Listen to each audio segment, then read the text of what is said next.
በስመ አብ ወወልድ ወመንፈስ ቅዱስ አሃዱ አምላክ አሜን። የተወደዳችሁና የተከበራችሁ የዚህ የጉባኤ እድምተኞች እግዚአብሔር የወደዳችሁ በልጁ በኩል የጠራችሁና መጨረሻው በዘመን ፍጻሜ በልጁ በኩል ያናገራችሁ መንግስቱን እንድትወርሱ ወደ ልጁ ህብረት የጠራችሁ የእግዚአብሔር ልጆች እንደምን አደራችሁ? እግዚአብሔር ይመስገን። እንደምን አደራችሁ? እግዚአብሔር ይመስገን። እንደምን አረፈዳችሁ? እግዚአብሔር ይመስገን። ከጨለማ ወደሚደነቅ ብርሃን የጠራን የእርሱን በጎነት እንድንመሰክር የተመረጠ ትውልድ የንጉሥ ካህናት ቅዱስ ሕዝብ ለርስቱ የተለየ ወገን አድርጎ እግዚአብሔር ስላዘጋጀን ክብርና ምስጋና ለስሙ ይሁን። የቅዱሳን አባቶቻችን ቃል ኪዳናቸው የእናታችን የድንግል ማርያም ቃል ኪዳን የሁሉም ጸጋቸው ምልጃቸው ከሁላችን ጋር ይሁን። ባለችን ጥቂት ደቂቃ የምንማማረው እንደሚታወቀው ያለነው ስድስተኛው ሰንበት ላይ ነን ያለነው። ስድስተኛው ሰንበት ቤተክርስቲያን ገብርኄር ብላ ሰይመዋለች። ገብርኄር ማለት ገብርኄር ወምእመን መልካም አገልጋይ ወይም በጎ ታማኝ አገልጋይ ብለን እንወስደዋለን ማለት ነው። ለትምህርታችን ርዕስ አድርገን ግን እዚሁ ጋር ታማኝ አገልጋይ ማን ነው የሚል ይሆናል ማለት ነው። በዚህ የምንማማር ይሆናል። ትምህርቱ በወንጌሉ የማቴዎስ ወንጌል ምዕራፍ 25 ከቁጥር 14 እስከ 31 ያለው አውደ ንባብ ይሆናል። በዚህ ላይ ጊዜያችንን ለመቆጠብ ያህል ሰብሰብ አድርጌ ነው የምነግራችሁ። ይህንን በምሳሌ ጌታ ብዙ ጊዜ ሲያስተምር የመጨረሻውን የመዝጊያውን የመምጫውንና የመደምደሚያውንም ትምህርት እየነካ ነውና የሚያልፈው። በተለይ ትምህርቱ በመጨረሻው ክርስቶስ በሚመጣበት ሰዓት የመጨረሻው መደምደሚያና የትምህርቱ ወይም ደግሞ የዚህ ዓለም ፍጻሜ ማጠናቀቂያው ጊዜ ጌታ ከልጆቹ ጋራ ጌታ ከሰራተኞቹ ጋራ የመጨረሻ የሚያደርገው የሥራ ዘገባና የመጨረሻ እያንዳንዱ በስራው መጠን ዋጋውን የሚቀበልበት ሁኔታን የሚያሳይ ይሆናልና በዚህ በራእይ 22 ቁጥር 12 ላይ ለእያንዳንዱ እንደ ስራው መጠን ከፍለው ዘንድ እነሆ በቶሎ እመጣለሁ ዋጋዬም ከኔ ጋር ነው የሚለውን መልእክት የበለጠ የሚያብራራና የሚገልጽ ይሆናል። እንግዲህ መልእክቱ ምንድነው? አንድ ሰው ወደ ሩቅ አገር የሚሄድ ሰው እሱም ባሮቹን ጠርቶ ያለውን ገንዘቡን ሰጥቷቸው ወደ ሌላ ሀገር እንደሚሄድ ይሆናል። ለአንዱም 5 ለአንዱም 2 ለአንዱም 1 መክሊት ሰጥቷቸው ወዲያው ሄደ። 5 መክሊት የተቀበለው ሄዶ ነገደ፣ ሌላም 5 መክሊት አተረፈ። 2ም የተቀበለው እንደዚሁ 2። 1 የተቀበለው ግን ያቺን የተቀበላትን አንዷን ወስዶ የጌታውን ገንዘብ መሬት ቆፍሮ በምድር ውስጥ ቀበረው። ከብዙ ዘመን በኋላ የነዛ የባሪያዎች ጌታ ይሄን አደራ የሰጣቸው ጌታ ተመልሶ መጣ። መጥቶም ተቆጣጠራቸው። እንግዲህ ስራ ካለ ኃላፊነት ካለ ተጠያቂነት አለ። የሚሰራ ሰው ደግሞ ሪፖርት ማድረግ አለበት። ኦዲቲንግ የሚባል ነገር አለ። ኦዲት መደረግ አለበት ኃላፊነት ከተሰጠ። በኃላፊነት ውስጥ ደግሞ ታማኝነት የሚባለው ነገር ይኖራል። ተጠያቂነት ያለበት ኃላፊነት ሲሰጥ በታማኝነት የሚወጡት ይሆናል ማለት ነውና ስለዚህ እነኚህ ግምገማዎች ስለሚካሄዱ ጌታው መጥቶ በሚተሳሰባቸው ሰዓት 5 የተቀበለው ቀርቦ ሪፖርቱን አቀረበ። በጣም ውጤታማ የሆነ ሰው ነው። 5 ተቀብሎ ነበር፣ ሌላ 5 አተረፍኩኝ ብሎ እስከ ትርፉ አስረከበ። 2ም የተቀበለው እንደዚሁ አስረከቡ። ሁለቱም በተመሳሳይ ቃል አንተ በጎ ታማኝ አገልጋይ በጥቂቱ ታምነሃልና ወደ ጌታህ ደስታ ግባ የሚል የመጨረሻ የደስታና እጅግ የሽልማት ድምፅ ነው የሰሙት። የመጨረሻው ሶስተኛው ሰው ግን መጥቶ በጣም በጣም በሚያሳዝን ሁኔታ ጌታውን እንኳን ያልተረዳ የጌታውን ሁኔታ እንኳን በደንብ ያላወቀና የተሰጠውን ስጦታውን እንኳን ያልተገነዘበና የተዛባና የተዛነፈ አመለካከት ያለው ሰው ነበርና እኔ አንተ ጨካኝ ካልዘራበት የምታጭድ ካልበተንክበት የምትሰበስብ ጨካኝ ሰው መሆንን ስለማውቅ ፈራሁ። ስለዚህ መክሊትህን ወስጄ ቀበርኩት፣ ይሄው መክሊትህ ብሎ ሰጠው ይላል። ጌታውም በዚህ ሰዓት አንተ ክፉና ሀኬተኛ ባሪያ፣ እኔ ካልዘራሁበት እንዳጭድ ካልበተንሁበት እንድሰበስብ ታውቃለህን? ታዲያ ይሄንን ካወቅክ እኮ ለለዋጮች አስቀድመህ ገንዘቤን እንድሰጠው ለምን አንተ ፊቴ ቆምክ? ለምን በማይገባ ስፍራ ላይ የማሰራበትን ነገር ተቀበልክ? ለለዋጮች ሰጠው እስከ ትርፉም ወስደው ነበር ብሎ አለው። እዛ ያሉትንም ይሄንኑ ያለውን አንዱ ውሰዱና 10 ላለው ስጡት፣ ጨምሩለት፣ ላለው ሁሉ ይጨመርለታል፣ ከሌለው ግን ያው ያለው እንኳን ይወሰድበታል። ይሄን የማይጠቅመውን ባሪያ ግን ውጪ ወዳለው ጨለማ አውጡና ጣሉት፣ በዛም ልቅሶና ጥርስ ማፋጨት ይሆናል ይላልና ይሄ እንግዲህ ቀጥታ የመጨረሻውን ገጽታ የሚያሳይ ነው። የመጨረሻ ጌታ በመንግስቱ አሰራር ውስጥ ያለውን ሂደት እስከ መደምደሚያው እስከ መዝጊያው ድረስ ያለውን የሚያሳይ ነው የሚሆነው። እንግዲህ እግዚአብሔር ይጠራል፣ ጠሪው እሱ ነው። ማንም ለራሱ ራሱን የሚጠራ የለም፣ የሚጠራ እግዚአብሔር ነው። ከጠራም ደግሞ ስራን ይሰጣል። ስራን ከሰጠ ደግሞ በተጠያቂነት ውስጥ ነው ያንን ነገር የሚያሳልፈው። ኃላፊነት፣ ተጠያቂነት አለበት። ያንን የሚቀበሉ ሰዎች ደግሞ በተጠያቂነት ይሄ ነገር እንደተሰጣቸው ስለሚያውቁ በታማኝነት የሚሰሩ ይኖራሉና እንግዲህ ታማኝነት በሚለው ውስጥ ነው ጊዜያችንን ለመቆጠብ የምንሄደው ማለት ነው። መክሊት ይሰጠናል። ያንን የተሰጠንን መክሊት በታማኝነት የምንሰራው ስራ ምንድነው የሚለውንም ለይቶ ማወቅ ያስፈልጋል። መክሊቱስ ምንድነው? መክሊቱ በአንደኛ ቆሮንቶስ ምዕራፍ 12 ላይ በቀላሉ የሚገልጸው ይሆናል። ቁጥር 4 ላይ መንፈስ አንድ ነው፣ የጸጋ ስጦታ ልዩ ልዩ ነው ይላል። እያንዳንዱ ልዩ ልዩ ስጦታ አለው ይላል። የሐዋርያነት ስጦታ አለ፣ የነቢይነት ስጦታ አለ፣ የማስተማር፣ የፈውስ፣ በልሳን የመናገር፣ የመተርጎም በጣም ልዩ ልዩ ስጦታዎች አሉ። አካል አንድ ነው፣ ብልቶች ብዙ ናቸው። እዛ ጋር ስጦታውን አይታችሁ ከሆነ መጠኑም ይለያያል። 5 የሰጠው አለ፣ 2 የሰጠው አለ፣ 1 የሰጠው አለ፣ እንደየአቅማቸው የሚል አለ። የአካል ክፍሎች ሁሉ እኩል አይሰሩም፣ እንደየድርሻቸው ነው።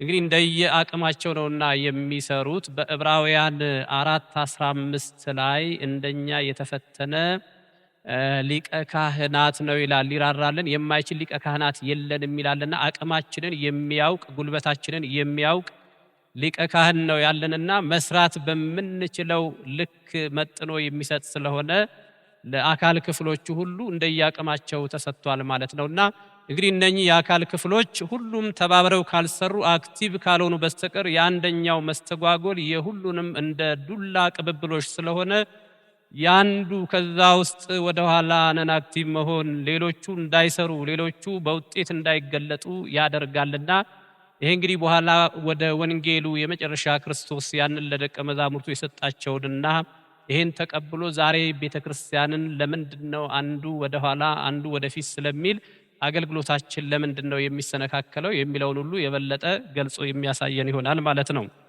በመጀመሪያ ታማኝ ማን ነው ካለን ታማኝ የእግዚአብሔር ባህሪ ነው።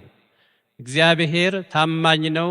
ታማኝ ማለት ልትጠረጥሩት የማትችሉት በፍጹም ፍጹም የሆነ ልታምኑት የምትችሉት ነው። ይሄ ደግሞ እግዚአብሔር ብቻ ነው ማለት ነው። ወደ ልጁ ወደ ጌታችን ወደ ኢየሱስ ክርስቶስ ኅብረት የጠራችው እግዚአብሔር የታመነ ነው ይላል አንደኛ ቆሮንቶስ 1:9። እግዚአብሔር በዚህ ነገር የታመነ ነው ማለት ነው። የኛን ማመንም አይጠብቅም በዚህ ጉዳይ ማለት ነው። በሁለተኛ ጢሞቴዎስ 2:13 ላይ እንደተጠቀሰው ባናምነው እንኳን ይሄ እግዚአብሔር የታመነ ሆኖ ይኖራል ይላል። ስለዚህ ታማኝነት ልንጠረጥረው የማንችለው በፍጹም ልናምነው የኛ እምነት በዚህ ታማኝነት ላይ የቆመ ነው። ዕብራውያን 11:11 ላይ ስትሄዱ ያ ተስፋ የሰጠው ታማኝ ስለሆነ ሳራም በዚህ ላይ በእምነት በረታች፣ ኃይልንም አገኘች ይላል። እምነቷ በታማኝነቱ ላይ ቆመ ይላል። ለዚህ ነው የጠራን ታማኝ ስለሆነ ምንም አይነት ጥርጣሬ የለንም ማለት ነው፣ ወደፊት ለሚሆነው ነገር ማለት ነው። እና ታማኝ እግዚአብሔር ነው። ታማኝ እግዚአብሔር ከሆነ እግዚአብሔር የሚጠራቸው ሁሉ ታማኞች ናቸው። እግዚአብሔርና እኛ መካከል እኛና እግዚአብሔርን የሚያገናኘን ወይም ከእግዚአብሔር ጋር እንድንቀጥል የሚያደርገን ዋናው ነገር ታማኝነት የሚባለው ነገር ነው። ታማኝነት ከሌለ በነበርንበት ልንቀጥል አንችልም። ታማኝነት ከአንድ አገልጋይ ከምንም በፊት የሚጠበቀው ታማኝነት ነው። ለማታምኑት መንገደኛ ለሆነ ሰው ያላችሁን ውዶቻችሁን አሳልፋችሁ አትሰጡ። እግዚአብሔር ለሚያምናቸው፣ ለወሰናቸው፣ ለጠራቸው፣ ለተወደዱት እስከ መጨረሻው ድረስ ለወደዳቸው ነው የሚወደውን አሳልፎ የሰጠው ማለት ነው። እግዚአብሔር የሚወዳቸውን ይልካል። ስለዚህ ከአገልጋይ ከሁሉም በፊት የሚፈለገው ብቃት ሳይሆን ታማኝነት ነው። ታማኝነት ለሌለው ሰው የመጨረሻውን ቁልፍ አሳልፋችሁ አትሰጡ። ቅዱስ ጴጥሮስን ጌታችን ኢየሱስ ክርስቶስ በጎቼን፣ ግልገሎቼን፣ ጠቦቶቼን አደራ ብሎ ሲለው አይታችሁ ከሆነ ደጋግሞ የታማኝነትን ጉዳይ ነበረ። ትወደኛለህን በሚለው ውስጥ ሲያነሳ ቅዱስ ጴጥሮስም ወደ ልቡ የመጣው ይሄ የታማኝነት ጉዳይ ነው። ጌታ የቀድሞ 3 ጊዜ የካድኩት ሐሳብ እዚህ ጋር እንደሚሆን ወደፊትስ የሚሆነውን ነገር አይቶ ይሆን የሚለው በቅዱስ ጴጥሮስ አይምሮ ውስጥ እንደነን ነገር ይመላለስ ነበረ። ስለዚህ ታማኝነት ወሳኝ ነው ማለት ነው። ለተሻለ ሹመት፣ ለተሻለ እድገት ታማኝነት ወሳኝ ነው ማለት ነው። አይታችሁ ከሆነ ይህ ባለ 5 አትርፎ ሲመጣ ወደ ጌታ ደስታ ነው ግባ ያለው። ለጌታው ደስታ የሰራ ስለሆነ ወደ ከፍታ ነበረ ጌታ ማለት ነው። ስለዚህ ግባ ነው ያለው ማለት ነው። እና ወደ ተሻለ ወደ ሌላ እርከን ያሳድጋል ማለት ነው። የአገልጋይነት መሰረቱ ታማኝነት ነው ማለት ነው። ታማኝነት ከሌለ አገልግሎታችን በእግዚአብሔር ዘንድ ተቀባይነት የለውም። በእኛና በእግዚአብሔር መካከል ያለው ግንኙነት የተቋረጠ ይሆናል። በቅዱሱ ተራራ ከእግዚአብሔር ጋር ለመኖር የሚያስፈልገን፣ ለመቆየት ለመጽናት የሚያስፈልገን ታማኝነት ነው። የመጀመሪያው ሰው ትዝ ይላችሁ ከሆነ ዘፍጥረት 2:15 ላይ እግዚአብሔር እንዲሰራ እንዲጠብቅ አስቀመጠው ይላል። ልክ ለነኚህ ሰዎች ስራ እንደሰጣቸው እግዚአብሔር ስራ ይሰጣል ለሰዎች ማለት ነው። ስራ ከሰጠው በኋላ ግን ይህ ሰው በታማኝነት ሊገፋበት ስላልቻለ፣ ለፍጻሜ ስላልበቃ ይህ ሰው ከተራራው እንዲወርድ ተደርጓል ማለት ነው። በተራራው ላይ ሊያቆየን የሚችለው በአንድ በተቀመጥንበት ቦታ ላይ ሊያቆየን የሚችለው ታማኝነት ነው። ታማኝነት ከሌለ ከዛ ስፍራ ላይ እንነሳለን ማለት ነውና ታማኝነትን በማጉደል ብዙዎች እንደተነሱ መጽሐፍ ይናገራል። ታማኝነት ባደራ የተቀበሉትን ነገር፣ ታማኝነት ባደራ የተቀበልነውን ነገር፣ ያደራውን መልእክትም ሊሆን ይችላል የሆነ አካል የሰጠንን ያንን የተቀበልነውን ነገር በአደራ ወስደን ሳናሻሽለው፣ ሳንቀንሰው፣ ሳንደምርበት፣ ሳንቀይረው እንደነበረ ወስደን እናስቀምጠዋለን ማለት ነው። ይሄ በአንደኛ ቆሮንቶስ 4:5 ላይ ሐዋርያው ቅዱስ ጳውሎስ ሲናገር ምን ይላል? ክርስቶስ ኢየሱስን ጌታ እንደሆነ እንጂ ራሳችንን አንሰብክም። ምን ማለት ነው? የተሰጠን መልእክት አለ። ይህንን መልእክት ወስደን ከማድረስ ውጪ ከኛ የሆነ ነገር የምንጨምረው ወይ ስለራሳችን የምንለው ነገር የለንም። ያለቀ የተጠናቀቀ የተሰጠ መልእክት አጀንዳ አለን፣ አድራሾች ነን ይላል። ስለዚህ ታማኝ ነው ለሱ ስጡት ይባላል ማለት ነው። ታማኝ ይሄን ነገር በትክክል እዛ ቦታ ሊያደርስ ይችላል ማለት ነው። እንግዲህ ታማኝ ለመሆን የመጀመሪያው ደግሞ በደንብ በሚገባ የሚልከንንም ማወቅ የተላክንበትንም ማወቅ ያስፈልጋል ማለት ነው። በእነኚህ ውስጥ ነው ታማኝነት ሊጸና የሚችለው። 2 ነገሮች ላይ ትምህርታችንን ትኩረት አድርገን እናጠናቀቃለን። ታማኝ አገልጋይ በንግግሩ፣ ታማኝ አገልጋይ በድርጊቱ።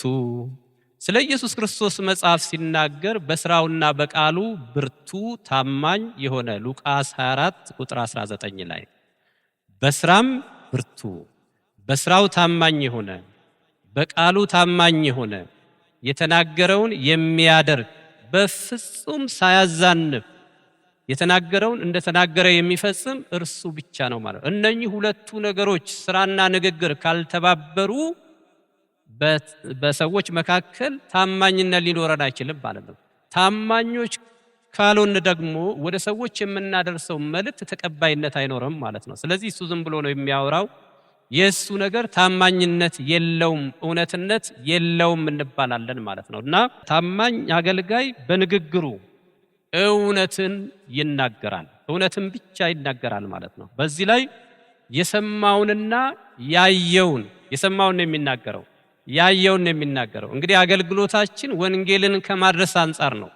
ወደ ዓለም ሁሉ ሂዱ ወንጌልን ለፍጥረት ሁሉ ስበኩ የሚለው ማርቆስ 16:16 መክሊት ተቀበለ ይላል። ጸጋ አለን።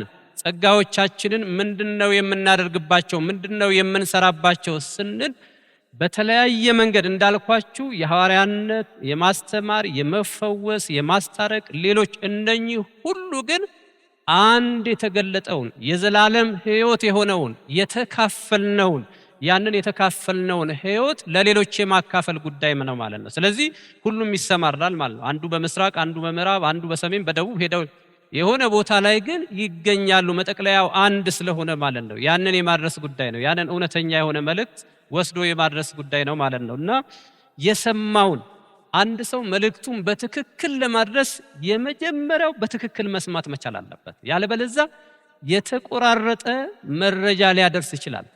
መረጃ ደግሞ በራሱ ገዳይ ሊሆን ይችላል ማለት ነው። ትክክለኛ መረጃ እንደወረደ ወስደን ካላደረስን አንድ ጊዜ ትዝ ይለኛልና በዚህ በኤችአይቪ ስልጠና ላይ ሰርክልን ሰራና የመጀመሪያው ኦሪጂናሊቲ የሆነ መረጃ ከመጀመሪያው ሰውየው ሲወጣ ወደ ሁለተኛው ይሄዳል፣ ወደ ሶስተኛው ይሄዳል። ከዛ እያለ ይሄድና መጨረሻ እዛ ሰውዬ ጋር ሲመጣ መረጃው ተቆራርጦ ወይም ሙሉ ለሙሉ ተቀይሮ ሌላ መልእክት ሆኖ ይመጣል ማለት ነው። አያችሁ፣ በትክክል ያልሰማ ሰው በትክክል መልእክቱን አያደርስም። በትክክል ያላደመጠ ሰው በተሳሳተና በተዛባ መንገድ የሰማ ሰው መልእክቱንም በዛው መልኩ ነው የሚያደርሰው ማለት። ስለዚህ የመጀመሪያው በትክክል የተጠራ ሰው ለምን እንደተጠራ የጥሪውን ዓላማ በስነ ስርዓት አውቆ የመልእክቱንም ጭብጥ ነገር አውቆ በትክክል ማድረስ መቻል አለበት ማለት ነው። እና ታማኝ አገልጋይ በንግግሩ የሰማውንና ያየውን ሳይጨምር ሞዲፋይ ሳያደርግ ማለት ነው። መሻሻል የሚባል ነገር የለም። የራስን የሆነ ነገር ለማሳመር መልእክቱን የሚጨምረው ነገር የለም። ምክንያቱም ያለቀ የተዘጋ በደም የታተመ ጉዳይ ስለሆነ አንተ የሆነ ቦታ ጎሎታል ብለ የምጨምርበት ስጋና ደም የሚገባበት ነገር የለምና ያንን በትክክል ስታደርስ ነው ታማኝ። አሁን እኮ ሰውየው 5 አተረፈ ብለም እቺኑ ብቻ ሊሆን ይችላል የምናየው የምናስበው። ሰውየው የሄደበትም ፕሮሰስ ያረገበትም ሁሉ ይታያል። የትን ፍጪው ዱቄቱን አንጪው የሚለው በፍጹም በዚህ አስተምሮ ውስጥ የለም ማለት ነው። የትን ፈይተ ዱቄቱን ማምጣት ሳይሆን እንዴት እንደፈጨኸው ቤት እንደፈጨኸው ሁሉ ይሄም ይጠየቃል ማለት ነው። እግዚአብሔር በሚለን ብቻ ስናደርገው ያንን መልእክት በትክክል ታማኞች ነን ማለት ነው። ስለዚህ እግዚአብሔር በሚለን መንገድ ሄደን በትክክል ያንን መልእክት ካደረስን ታማኞች ነን ማለት ነው። እና ታማኝነት በተባለው ሊደርስ በሚፈለግበት አይነት ስናደርሰው ብቻ ነው ማለት ነው። እና ታማኞች ልንባል የምንችለው ስለዚህ አይሻሻልም ማለት ነው። ታማኝ አገልጋይ የመልእክቱ አድራሽ እንጂ የመልእክቱ ባለቤት አይደለም። የመልእክቱ ባለቤት ከሆነ ነው ከራሱ ከሆነ ያሻሽለዋል። ከናንተ የሚወጣ ከሆነ ታሻሽሉታላችሁ። ግን አንዳንድ ጊዜ መልእክቱ ራሱ ተገልጦ እንዳይታይ የሚደርሰው ባለቤቱ ጋር እስኪደርስ እንኳን አንዳንዴ ታሽገው የሚሰጡ መልእክቶች አሉ ማለት ነው። ምክንያቱም ለጥንቃቄ ሲባል ማለት ነው። አንዳንድ ጊዜ ደግሞ እንደው እናንተ እንኳን በኮምፒውተራችሁ እንዳታሻሽሏቸው ተደርገው የሚለቀቁ ጽሁፎች አሉ። በቃ ህግ አላቸው ማለት ነው። ከዛ እንዳታልፉ ያንን ከማንበብ ውጪ ሌላ ስልጣን በዛ ላይ እንዳይኖራችሁ ተደርጎ ማለት ነው። አያችሁ፣ በዚህ ለሰው ልጆች እግዚአብሔር ከሰጠው ሊሻሻል የማይችል ሰው እንደተቀበለው ወስዶ ሊያደርሰው የሚችለው መልእክት ቢኖር የእግዚአብሔር ቃል መጽሐፍ ቅዱስ ነው ማለት ነው። ይሄ ከእግዚአብሔር አፍ የወጣ ቃል ይባላል ማለት ነው። ይሄንን ወስዶ የተቀበልነውን የተካፈልነውን ብቻ ከማድረስ ውጪ ሌላ ስልጣን የለንም ማለት ነውና የመልእክቱ ባለቤት ስላይደለ አያሻሽለውም ማለት ነው። ሰዎች መልእክቱን እንዲቀበሉ ብሎ የሆነ ነገር አይቀባባውም፣ የሆነ ነገር አያሻሽለውም።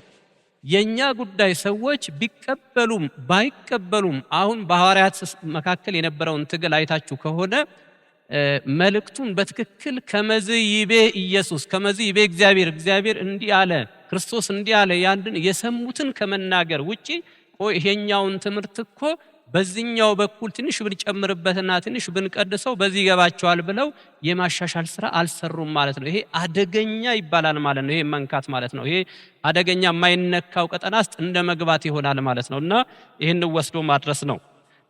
እንግዲህ ሐዋርያው ቅዱስ ጳውሎስ ሲናገር ምንድነው የሚለው? በሁለተኛ ቆሮንቶስ 2:4 ላይ የእግዚአብሔርን ቃል በውሸት አንቀላቅልም ይላል። የሚቀላቀል ነገር የለም ይላል። አንቀላቅልም፣ እውነትን በመግለጥ በእግዚአብሔር ፊት ለሰው ሕሊና ሁሉ ራሳችንን እናመሰግናለን። አያችሁ፣ ይህ እውነተኛ መልእክተኛ ኦ ገብርኄር ወምእመን የተባለው ሳይሸቃቅጥ ሳይቀይጥ የራሱን ሳይጨምር በትክክል በተሰጠው መንገድ ሄዶ ስላተረፈ ነው የተመሰገነው ማለት ነው። እንዲህ አይነቶቹ ናቸው የሚመሰገኑት ማለት ነው እንጂ የራሳቸውንም በዛው የሚጨምሩ የራሳቸውንም ትንሽ ቀይጠው ትንሽ የሆነ ነገር አድርገው አጠጋግተው የሚሄዱ ሰዎች በፍጹም በዚህ ላይ እግዚአብሔር አይተባበርም ማለት ነው። አድርሱ ነው፣ ያንን ነገር ማድረስ ብቻ ነው ማለት ነው ተቀብለው። ሌላው ሐዋርያው ቅዱስ ጴጥሮስ ሲናገር ስለዚሁ ሁለተኛ ጴጥሮስ 1:16 ላይ የእርሱን ግርማ አይተን ይላል። የእርሱን ግርማ አይተን ነው እንጂ በብልሃት የተፈጠረውን ተረት ሳንከተል የጌታችንን የኢየሱስ ክርስቶስን ኃይልና መምጣት አስታወቅናችሁ ይላል። እዛ ነበርን ይላል በደብረ ታቦር ማለት ነው። የምወደው ልጄ በሱ ደስ የሚለኝ እርሱ ነው ሲል አብ ሲናገር በትክክል ሰምተናል አለ። መልእክቱን ማለት ነው፣ ሜሴጁን በትክክለኛ ሜሴንጀሮች ነን። ይሄን መልእክት ልናደርስ መልእክተኞች ነን። የሰማነውን እንጂ በአጋጣሚ የሆነ የተጻፈውን ብድግ አድርገን አይደለም የምንነግራችሁ። እዛ ነበርን፣ በቅዱሱ ተራራ ነበርን አብ ሲናገር እያለ ቅዱስ ጴጥሮስ ይሄንን ያየነውን የሰማነውን ነው የምንናገረው ይላል። ዮሐንስ የበለጠ ደግሞ ሲያብራራልን በአንደኛ ዮሐንስ 1:3 ላይ ምን ይላል? ሐዋርያው ቅዱስ ጳውሎስ ዮሐንስ ስለ ሕይወት ቃል ይላል። እንግዲህ የምናወራው የሕይወት ቃል ነው፣ የዘላለም የሕይወት ቃል ነው። ስለ ሕይወት ቃል ከመጀመሪያው የነበረውንና የሰማነውን ይሄ የሕይወት ቃል መጀመሪያም የነበረ ነው አለ፣ አዲስ አይደለም አለ። እንግዲህ በዮሐንስ ወንጌል በመጀመሪያም ቃል ነበር ነው አይደለም? ያው ነው፣ አልተቀየረም እኮ። በመጀመሪያም የነበረን ቃል ይላል። ከመጀመሪያው የነበረውንና የሰማነውን ይላል። አሁን የሰማነውን ሳንሰማ አይደለም አለ። ይሄን ነገር የምንናገረው ሳንሰማ በደንብ ሰምተናል አለ። የሰማነውን በአይኖቻችንም ያየነውን የተካፈልነውን እያለ እኮ ነው። የተካፈልነውን ሕይወት የክርስትና ሕይወት ለሌላው ስናስተላልፈው የሸመደነውን ሳይሆን የተካፈልነውን የምንኖረውን ሕይወት ነው። በነገራችን ላይ ክርስትና በራሱ የበሰለ የሚቆረስ የሚበሉት የሚጋሩት ሕይወት ነው ማለት ነው። ከሰማይ የወረደ እንጀራ ነው ክርስትና በራሱ ማለት ነውና የሰማነውን በአይኖቻችን ያየነውን የተመለከትነውንም እኛ ግን አየነው ዳሰስነው ከእርሱም ጋር በላን አይደለም የሚለው ቅዳሴያችን። ስለዚህ ያየነው የተመለከትነውንም እጆቻችንም የዳሰሱትን አለ። እጆቻችን የምናወራው አለ። የምናወራው ያልተጨበጠ ነገር አይደለም ማለት፣ የማይሆን ነገር አይደለም ማለት፣ የሆነ ፍልስፍና ነገር አይደለም ማለት፣ የተጨበጠ ያየነው የተካፈልነውን ሕይወት ነው እናንተም እንድትካፈሉ የምንነግራችሁ አለ ቅዱስ ዮሐንስ። ሕይወትም ተገለጠ አይተንማል እንመሰክራለን፣ ከአብ ዘንድ የነበረውን ለኛም የተገለጠውን የዘላለም ሕይወት እናወራላችኋለን። ይሄ የሰማነው ነው። ይሄ ከኛ የሆነ ነገር የለም፣ ከሆነ አካል የሆነ ነገር አይደለም። ይሄ የተገለጠ የዘላለም ሕይወት ነው የተገለጠው አለ። ይቀጥልና በዮሐንስ 9:25 ላይ የዚህ የዳነው የአይነ ስውሩ ሰውዬን ምስክርነት ሕይወት አይሁድ ይህን ሰው አቁመው ስለተፈወሰው ሰውዬ ብዙ እየተነጋገሩ ከቆዩ በኋላ ይሄ ፈወሰኝ የምትለው ኢየሱስ የምትለው እሱ ኃጢአተኛ ነው፣ አንተ እግዚአብሔርን አክብር ብለው ሲናገሩ እንግዲህ ቅድም ብያቸዋለሁ። እውነተኛ አገልጋይ በንግግሩ ይታያል ማለት ምንም ሳይደብቅ ያየውን የሆነውን ነገር የሚመሰክር ማለት ነው። በራሱ የተካፈለውን ነገር ያየውን ነገር እንግዲህ ምስክርነት ነው በዚህ ውስጥ ማለት ነው። ምስክርነት ደግሞ ዋጋም ሊያስከፍል ይችላል። አንዳንድ ጊዜ ምስክሮችን አይታችሁ ከሆነ ለደህንነታቸው ሲባል ቃላቸውን በምስጢር ይስጡ የሚባል እንዲህ የሚባል ነገር በወንጌል የለም። በራእይ 2:11 ላይ ኩን መሐይምነ እስከ ለሞት ለዚህ ምስክር እስከ ሞት ድረስ የታመንክ ሁን ይላል። ለዚህ ምስክርነት ማለት ነው እስከ ሞት ድረስ የታመንክ ሁን የሕይወትንም አክሊል እሰጥሃለሁ ይላል። ምስክርነት ነው። በአይሁድ ፊት ነው እንግዲህ ምስክርነት እየሰጠ ያለው ይሄ ሰውዬ ማለት ነው። ከበውታል። ስለዚህ ተናገር፣ ይሄ እግዚአብሔርን አክብር፣ ይህ ሰው ኃጢአተኛ ነው አሉ። ይሄ ሰውዬ ሲመልስ ምን አለ? እርሱም መልሶ የማውቀው ነው የምናገረው አለ። ኃጢአተኛ መሆኑን አላውቅም፣ እኔ ግን ቀድሞ እውር እንደነበርኩኝ አውቃለሁ አለ። እውር እንደነበርኩኝ አውቃለሁ፣ አሁንም እንዳይ አንድ ነገር አውቃለሁ አለ። ክርስትና ይሄ ነው። ቀድሞ ማን እንደነበርን፣ ቀድሞ ጨለማ ነበራችሁ፣ አሁን ግን በጌታ ብርሃን ናችሁ። ይሄ መመስከር እኮ ነው። ቀድሞ እንዲህ ነበር፣ ዛሬ እንዲህ ነበር ነው። አንዳንድ ሰዎች እንኳን ይመሰክሩ የለ እንዴ? አው ከሌ ነው እዚህ ያደረሰኝ እዚህ ያበቃኝ እያለን በቁሳዊ ነገር የደገፉን ሰዎች እኮ ብዙ እናወራላቸዋለን። የዘላለም ሕይወት የሰጠንን ከሞት ወደ ሕይወት ከጨለማ ወደ ብርሃን ያሻገረንን የቀድሞውንም ሳንረሳ ቀድሞ ማን ነበርነኛ? ቀድሞ እኮ እኛ የተረገምን ነበርን አይደለም እንዴ? ስለኛ ርግማን ሆኖ እኛን የበረከት ልጆች ያደረገን አለ። እሱም መናገር ስለዚህ ቀድሞ እኔ ዕውር ነበርኩኝ ዛሬ ግን በሱ ብርሃን ሆኛለሁ፣ ይሄንን ነው የማውቀው፣ ኃጢአተኛ መሆኑን ግን አላውቅም ብሎ ግጥም አድርጎ መሰከረ ማለት ነው። ይሄ ነው በንግግሩ ታማኝ መሆን ማለት። ሰው ፊት ለሚመሰክርልኝ ሁሉ እኔም በሰማያት ባለው በአባቴ ፊት እመሰክርለታለሁ፣ የሚክደኝንም እክደዋለሁ ይላልና ይሄ የምስክርነትም ጉዳይ ነው ማለት ነው። እውነትን መናገር፣ እውነትን ሳይሸራርፉ፣ እውነትን ሳይደባብቁ፣ እውነትን ሳይቀንሱ፣ እውነት ላይ ሳይደምሩ እንደነበረው መናገር ማለት ነው። እንደወረደ መናገር። ይሄንን ሌላው በማርቆስ 5:20 ላይ ይህ በመቃብር አካባቢ ይኖር የነበረ ሰው ትዝ ይላችኋልና ከሕይወት ጎዳና ወጥቶ በመቃብር አካባቢ ይጮህ የነበረ ሰው ነው። መጨረሻ ላይ ግን ጌታን አግኝቶ ከዛ አእምሮ ተመልሶለት ከእብደት ራሱን ከማጥፋት ወደ ሕይወት ተመልሶ ከዳነ በኋላ ጌታን ልከተል ብሎ አለው። ኖ መከተል አይገባህም፣ ሌላ የምትሰራው ስራ አለ። ወደ ቤተሰቦች ወደ ዘመዶች ሄደህ እውነትን ተናገር፣ ያየኸውን እንዴት እንደዳንክ የተደረገልህን ነገር ሁሉ ሂድና አውራ አለው። ሰውየውም ሄዶ በ10 ከተማ ላይ ጌታ እንዴት አይነት ትልቅ ስራ እንደሰራለት፣ እንዴት እንዳዳነው፣ እንዴት እንደፈወሰው ሄዶ መሰከረ ይላል። ይሄ ነው እንግዲህ መክሊትን አለመቅበር።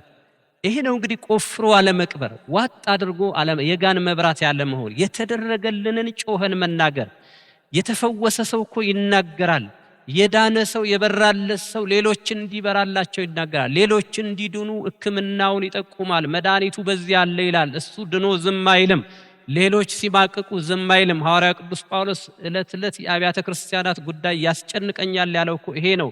የራሱን መዳን ብቻ አይደለም ይፈልግ የነበረው ማለት ነው። ሌሎች እንዲድኑ እሱን ተከትለው እሱን መስለው ወደ ዘላለም ሕይወት እንዲመጡ መስራት አለበትና ይሄንን መመስከር ማለት ነው። ሌላው በዮሐንስ ወንጌል ምዕራፍ 4:28 ላይ የምናያት እቺን ስራዋን ጥላ የሄደች ሴት መጨረሻ ላይ መጀመሪያ ስለተሸከመችው የውሃ ስለሚያልቀው ውሃ ትከራከር የነበረች ላይ ውሃ ጠጪ ሲላት ማለት ነው። በኋላ ግን የዘላለም ሕይወት የሆነው ሕይወት ውሃ ወደ ምድረ በዳ ማንነቷ ገብቶ ሲያረሰርታት እንስራዋ ወርውራ ወደ ከተማ ሮጠች። ኑ እዩ እኔን ያረካኝ፣ ኑ እዩ እኔ የጠጣሁትን፣ ኑ እዩ ኑና ቅዱ ብላ ለከተማው ሁሉ ሄዳ አዋጅ አዋጅ ብላ ሰበከች ይላል። እውነትን ተናገረች ማለት ነው። ያዩትን የሰሙትን መናገር ማለት ነው። ስለዚህ ወደ ሁለተኛው ሊድላችሁ ለማሳጠር ማለት ነው። ሌላው ድርጊት ነው።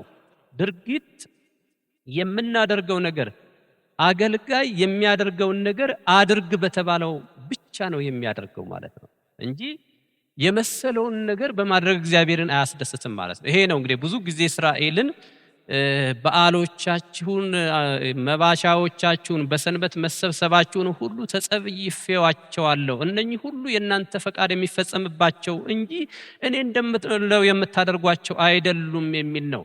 እግዚአብሔርን ማገልገል ማለት ራስን እያደመጡ የምናገለግለው ማለት አይደለም። የእግዚአብሔር ቃል በሚለን ብቻ በዛ ውስጥ በዛ ማይቀፍ ውስጥ ሆነን ነው የምናደርገው ማለት ነው። ይሄ የሕይወታችን ማንዋል ነው መጽሐፍ ቅዱስ ማለት ነው። አንድ ኢንጂነር ዲዛይኑን እያነበበ በዲዛይኑ መሰረት ብቻ እያንዳንዷን ማቴሪያል ስራ ላይ እንደሚያውል መንፈሳዊ ሰው ነኝ የሚል እኔ የእግዚአብሔር ነኝ የሚል ሁሉ ከእግዚአብሔር አፍ የወጣ እውነተኛው ኢንጂነር እግዚአብሔር ራሱ ከእግዚአብሔር አፍ የወጣ ቃል ይሄ ለህይወታችን ማንዋል የሆነው መጽሐፍ ቅዱስ የተሰጠንን እሱን አይቶ ነው መስራት ያለብን ማለት ነው። ከዚህ የወጣ አሰራር ሁሉ እግዚአብሔር ለዚህ አሰራር ዋስትና አይሰጠንም ማለት ነው። ስለዚህ አንድ መንግስት በሀገሪቱ ላይ ስለሚሰራው በተለይ አውሎ ነፋስ ወጀብ ያለባቸው ከፍተኛ አደጋ ያለባቸው ቦታ ላይ ለሚሰሩ ቤቶች ዋስትና ሊሰጥ የሚችለው በሀገሪቱ ህገ መንግስትና ደንብ መሰረት ጠብቀው ሰዎች ሲሰሩ ከነፋሱም ከወጀቡም ከማይበሉም ነፃ ናችሁ የሚል ዋስትና ይሰጣል። ከዛ ውጪ ግን የጨረቃ ቤት ይሆናል ማለት ነውና የመጣ ሁሉ አፈራርሶት ነቃቅሎት ይሄዳል ማለት ነውና ህጉንና ስርዓቱን ጠብቆ መስራት ይሄ ወሳኝ ነው። እግዚአብሔር የሚለንን አድምጠን መስራት ማለት ነው። እንግዲህ ቅድም እንዳልኳችሁ እዚህም ጋር እግዚአብሔርን በሚገባ ማድመጥ ያስፈልጋል ማለት ነው።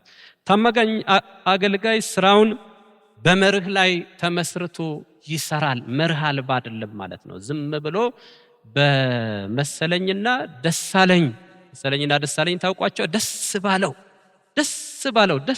ያለንን የምናደርግለት እግዚአብሔር የለም። ያቀረብንለትን ሁሉ አግበስብሶ የሚቀበል እግዚአብሔር የለም። የትኛውም ሆቴል ስትሄዱ ተስተናጋጁ ቁጭ ብሎ ከዛ በኋላ እናንተ ሄዳችሁ ስትሰሩ በቀጥታ የምትፈልጉትን ሁሉ አይደለም ማዛችሁ የምታመጡለት የዝርዝሩን ተሰጡትና የቤቱ ስፔሻል ምግብ የሚው ማንኛውም ያለውን ነገር ያነብና የሚፈልገውን ይሄው ከዛ ውጪ ብታመጡ ላይፈልገው ይችላል። ብዙ ሰው እግዚአብሔር በማይበላውና እግዚአብሔር በማይቀበለው ላይ ሲደክም ይውላል፣ ራሱን እያስደሰተ ይውላል ማለት። እግዚአብሔር በእኛ ስሜት ልክ የሚሄድ አለ፣ መርህ አለው። እግዚአብሔር የሚባለው አምላክ መርህ አለው። በየትኛው በኩል ብናገለግለው ነው የሚቀበለው የሚለውን ደስ የሚያሰኘውን ነገር ፈልጉ ነው የሚለው እግዚአብሔርን ደስ የሚያሰኘውን ነገር። ስለዚህ በእርሱ ዘንድ ዱቄቱን ብቻ ሳይሆን ዱቄቱ የተፈጨበትን ቅድም እንዳልኳችሁ ዱቄቱ የመጣበትን መንገድም ጭምር ነው እንጂ አይ ዱቄቱ መጥቷል ብሎ ዝም ብሎ ዱቄቱን የሚቀበል ትርፉ መጥቷል ብሎ ዝም ብሎ ትርፉን የሚቀበል አምላክ አለን። ትርፉን እንዴት አተረፉት፣ በየትኛው መንገድ ሄደው ነው ይሄን ትርፍ ሰርተው የመጡበት የሚለውን የሰራንበትንም ጭምር ማቴሪያሉንም ጭምር ከነገረን ውጪ ከሆነ ውድቅ ይሆናል ማለት ነው። ውጤቱ ብቻ ሳይሆን ፕሮሰሱም የግድ እሱ መታየት አለበት። ለዚህ አንድ የመጽሐፍ ቅዱስ ክፍል እናያለን። ኖህ የተባለ ሰው ማለት ነው። ወደ ኖህ ልባችሁን እስቲ ውሰዱልኝ። ኖህ የተባለ በዛ የጥፋት ዘመን ኦሪት ዘፍጥረት ምዕራፍ 6:22 ላይ የመጨረሻ መዝጊያው ላይ ነው ስለሱ ስራውን እንዴት ሰርቶ እንዳጠናቀቀ የሚናገረውና ነገር ግን እግዚአብሔር ለኖህ የሚሰራበትን አንድ ትልቅ ግዙፍ መርከብ ስራ ብሎ እግዚአብሔር ሲያዘው መርከብ ስራ ብቻ አይደለም ያለው፣ የመርከቡ ስፋት፣ ቁመቱ፣ ርዝመቱ መርከቡን የሚሰራበት የማቴሪያሉ አይነት ራሱ ማን ነው የለየለት? እግዚአብሔር ነው። አሁን ኖህ የፈለገውን አይነት እንጨት ቆርጦ መጥቶ መርከቡን መስራት አይችልም ማለት ነው። እግዚአብሔር ካዘዘው ውጪ ኖህ አነስ ያለች መርከብ መስራት አይችልም ማለት ነው። እግዚአብሔር መስኮቶቹ እግዚአብሔር በቁጥር በሰጠው ልክ ነው፣ በሩም እንደዛው ማለት ነው። በአጠቃላይ እግዚአብሔር ባለው ልክ ኖህ ስራውን ሰርቶ ጨረሰ ይላል። ልብ አድርጉ። እግዚአብሔር ስራ ባለው መሰረት ማለት ነው። ስራችን በትክክል በእግዚአብሔር ዘንድ ተቀባይነት የሚኖረው እግዚአብሔር ባለን መሰረት ስራውን ጀምረን መሃሉ ላይ ሳናበላሽ መጨረሻውንም መደምደሚያውን ሳናበላሽ ሰርተን ስንጨርስ እግዚአብሔር ደስ ይለዋል በዚህ ማለት ነው። ስለዚህ ስራችን በሱ የትእዛዝ ማይቀፍስጥ ነው ያለውና የሰራነው ስራ በጣም እኛም በኮንፊደንስ እሱ ጋር ቀርበን ስራችን ተቀባይነት እንዳለው እናምናለን። ምክንያቱም የሰራነው ትእዛዙ መመሪያው በሚለን መሰረት ብቻ ስለሆነ ማለት ነው። እና ኖህ ሰርቶ ጨረሰ ይላል። በኖህ ውስጥ የኖህ ሐሳብ አልገባበትም። ኖህ የማሻሻያ ጥያቄ አልጠየቀም። የዲዛይን ማሻሻያ አላደረገም። የማቴሪያል ማሻሻያ አላደረገም። እንዳልኳችሁ አጠቃላይ እግዚአብሔር በነገረው ልክ ሰርቶ ጨረሰ ማለት ነው። ይሄ ነው እንግዲህ ከእግዚአብሔር ጋር ስንኖር ስራችን፣ አምልኳችን ሁሉ እግዚአብሔር በሚለን ነው። እንደ ፈቃዱ አንዳችን ብንለምነው እኮ ነው የሚለው የሚሰማን ራሱ ጸሎታችን ብትሉ፣ አምልኳችን ብትሉ፣ ዝማሪያችን ብትሉ፣ ስብከታችን ብትሉ ቅድመ እግዚአብሔር የሚደርሰው እግዚአብሔር የሚቀበለው እንደ ፈቃዱ አንዳች እኮ ነው የሚለው። ያለ እግዚአብሔር ፈቃድ የሚሆን ነገር ሁሉ እግዚአብሔር የሚሆን አይደለም። አድርገነው ሊሆን ይችላል፣ አምልከን ዘምረን ሰብከን ሊሆን ይችላል። እግዚአብሔር ግን አልተቀበለውም። ያ ነገር በቃ እግዚአብሔር አላየውም ነው። በቃ እግዚአብሔር በሚለው ነገር አላደረግነው። ወላጆች የትኛውም ልጅ በታዘዘው መንገድ ሰዓትና ጊዜ ሲያደርገው ብቻ ነው የሚያስደስታቸው እንጂ ዛሬ አድርግ የተባለውን እንኳን ነገ ቢያደርገው አይሆንም። ሌላው ኖህ ሙሉን የፈጸመው እግዚአብሔር ያለው ግማሽ መታዘዝ በራሱ ለምሳሌ ነው። ከዛም በላይ በሉት 80% በሉትና 20% ነው የቀረው። ልንገራችሁ 1% ቢቀረው 99% ራሱ እንዳለ መታዘዝ ይቆጠራል ማለት ነው። አንዲቱን የሚያስተምር እኮ ነው የሚለው ከዚህ ውስጥ ማለት ነውና ከሁሉ ያደሰ ይሆናል። በፍጹም አንዷን መንቀል አትችሉም ከዛ ውስጥ ማለት እግዚአብሔር ከሚለው ውስጥ አንዷን መንካት አትችሉም ማለት ነው። ስለዚህ እግዚአብሔር በሚለው ልክ ፈጸመ ነው የሚለው። እንዳልኳችሁ ግማሽ መታዘዝ ወይም ደግሞ የዘገየ መታዘዝ በራሱ ማለት ነው እንዳለ መታዘዝ ይቆጠራል። ስራውም የተሰራው በጊዜ ሰሌዳው በተሰጠው ጊዜ ውስጥ ነው ስራው ተሰርቶ ያለቀው ማለት ነው። ዛሬ ብንሰራው ነገ ሰርተን እግዚአብሔርን አናስደን። ነገ ደግሞ ሌላ ስራ አለ። ነገ እኮ ሌላ ስራ አለ። የዛሬውን ዛሬ አጠናቀን ነገ ደግሞ ሌላ የምንሰራው ስራ አለ ማለት ነው። እግዚአብሔር ነገ ለሌላ ስራ ነው የሚያዘጋጀን። ስለዚህ ዛሬ ላይ የተሰጠንን የዛሬን ስራ ሰርተን ሪፖርት ማድረግ አለብን ማለት ነው። ነገ ደግሞ ሌላ ይቀጥላል።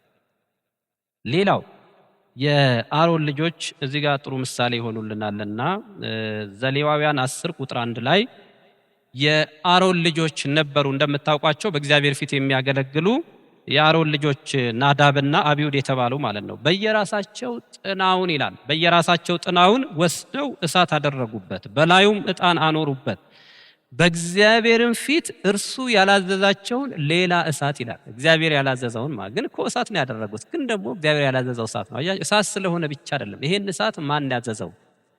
እግዚአብሔር እሳት ስላቀረብክበት ብቻ አይደለም። ከየት አመጣኸው? ከየት ጫርከው? ከማን ጋር መጣኸው? ከእግዚአብሔር ያልሆነ እሳት እግዚአብሔር አይቀበለውም ማለት ነው። ስለዚህ ይሄን እሳት በእግዚአብሔር ፊት አቀረቡ። እሳትም ከእግዚአብሔር ፊት ወጥቶ በላቸው ይላል። እነኚህ ልጆች ማለት ነው። እንግዲህ እግዚአብሔር ፊት ያቀረቡት ጽናው አልተቀየረም። እሳት ነው። ነገር ግን እሳቱ ከእግዚአብሔር ምድጃ አይደለም፣ እግዚአብሔር ካለው ስፍራ አይደለም ያ እሳት የተነሳው ማለት ነው። ማንኛውም የምናደርገው ነገር ሁሉ በእግዚአብሔር ፊት ጥሩ መዓዛ ጥሩ ሽታ የሚኖረው እግዚአብሔር በሚፈቅደው ብቻ ነው። ከዛ ውጪ እግዚአብሔር አይቀበለው። ሌላው በሳውል ሕይወት ውስጥ የምናየው ነው። ሳውልን እግዚአብሔር እንዴት እንደናቀው መጨረሻ ላይ በአንደኛ ሳሙኤል 15 ቁጥር 22 ላይ የእግዚአብሔርን ቃል ንቀሃልና እግዚአብሔር ንጉሥ እንዳትሆን ናቀህ ይላል። ምንድነው ይሄ? ከላይ ሳውል እንዴት ነው እግዚአብሔርን ቃል ይናቀው? ተታነቡት። እግዚአብሔር ሳውልን ወደ አማሌቅ ሁሉ ሂድና አማሌቅን አጥፋ፣ ያላቸውን ደምስስ፣ ይሄን ያለው እግዚአብሔር ሌላ ነገር አላለውም። በቃ እግዚአብሔር አጥፋ ሲልህ አንተ መራራት አትችልም። አንዳንድ ጊዜ ሰዎች እግዚአብሔር ያድርጉ ያላቸውን ትተው ከእግዚአብሔር ይልቅ ሩህሩሆች ሆነው ለመቅረብ የሚሞክሩ ሞኞች አሉ። ከእግዚአብሔር ይልቅ አንተ ልትራራ አትችልም። ከእግዚአብሔር ይልቅ አንተ የተሻለ ልታስብ አትችልም። እግዚአብሔር ለኛ የተሻለውን የሚያስብ አምላክ ነውና ሂድና አጥፋ። እግዚአብሔር ይህን ትእዛዝ ነው የሰጠው። በአማሌቅ ዘንድ ያለውን እነሱንም ያላቸውንም አጥፋ ብሎ እግዚአብሔር አዘዘው ይላል። አሁን እዚህ ጋር ሳውል ምንም ማሻሻል አይችልም። እዚህ ጋር ምንም እግዚአብሔር አጥፋ ነው ያለው። የሳውል ሐሳብ እዚህ ጋር ሊገባ አይችልም። ሂድ በለው ነው ያለው እግዚአብሔር። በለው ካለው በለው፣ በቃ ምንም ነገር የለም ማለት ነው። ምህረት ማንህና ነው አንተ ከሱ ይልቅ የምትምረው? እግዚአብሔር የማይምር አንተ የምትምር ሆነ በእግዚአብሔር ሐሳብ ውስጥ ጣልቃ የምትገባ አንተ ማንህና ነው? በል ሂድ ምታለው። ሄደ። እውነትም ጦሩን ይዞ ሄደ። ሲመታ ቆይና መጨረሻ ላይ ግን የአህዛብ የአማሌቅ ንጉሥ አጋግ የተባለ የእስራኤል ሴቶችን ልጅ አልባ ያደረገ ጨካኙን ንጉሥና በዛ ውስጥ የሰቡ በሬዎችንና በጎችን ሲያይ ሳውል ለነሱ ሳሳ፣ እንዲህም አለ እነኝንማ አልገልም፣ እነኝንማ ወደ እስራኤል ምድር ወስጄ ለአምላኬ መስዋዕት አድርጌ አቀርባለሁኝ ብሎ ለወፈሩትና ለሰቡት ሳውል ሳሳላቸው። በዚህን ጊዜ ድምፅ ወደ ሳሙኤል ወዲያው መጣ፣ ከእግዚአብሔር ወጣ። አያችሁ እግዚአብሔር እንዴት ለቃሉ ቀናኢ እንደሆነ። የእግዚአብሔርን ቃል ሳታከብሩ እውነቴን የምላችሁ ምንም ሌላ የምታከብሩት ነገር የለም። የእግዚአብሔርን ቃል ባለስልጣንነት ተጋፍታችሁ ሌላ ምንም እግዚአብሔርን የምታስደስቱበት መንገድ የለም። እግዚአብሔር ሁሉን ነገር በቃሉ በኩል አስተላልፏል። ስለዚህ ቃሉ የታመነ ስለሆነ የእግዚአብሔርን ቃል ማክበር የግድ ነው ማለት ነው።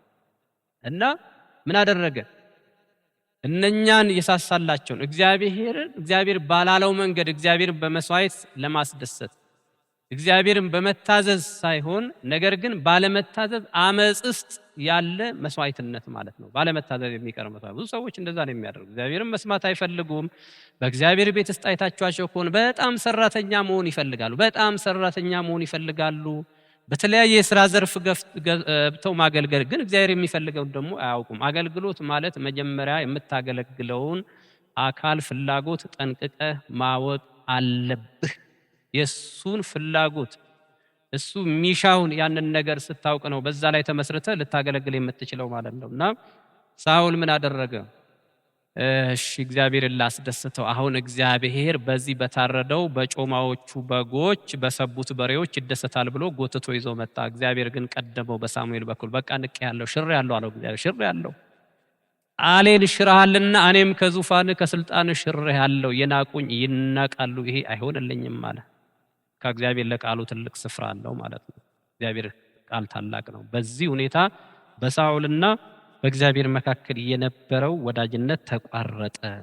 ስለዚህ ቃሉን ዝንፍ ባለማድረግ መስራት ያስፈልጋል። በመክብብ 5:1 ላይ ለመስማት መቅረብ ከሰነፎች መስዋዕት ይበልጣል ይላል። ሰነፎች ይሰዋሉ እንጂ እግዚአብሔርን አይሰሙም ማለት፣ ብልሆች ግን ይሰማሉ። የማርታና የማርያም እህት የማርያም ሕይወት ይገባቸዋል።